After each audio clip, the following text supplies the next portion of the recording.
क्या नाम है तुम्हारा? लोकेश कुमार सर। लोकेश, क्या पूरा मामला है? क्यों चढ़े थे टावर पे? टावर पे हम इसलिए चढ़े थे कि इधर देख के सामने है जो पढ़वा दे गया जी। अब क्या आश्वासन दिया आपको? हमें शासन ये दिया है कि मेरा मकान बना दिया जाएगा।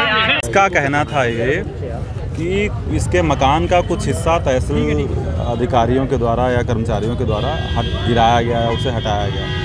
और तहसील के अधिकारियों से मेरी बात हुई, एसडीएम साहब अभी मौके पर ही थे, तो इसके मकान का एक कोना तालाब की ज़मीन पे बना हुआ था, जिसमें प्रॉपर धारा 67 जो पहले 122 भी हुआ करता था, उसकी कार्रवाई करके तब हटाया गया और उसमें कुछ जुर्माना भी किया गया था जिसका मकान बना हुआ था।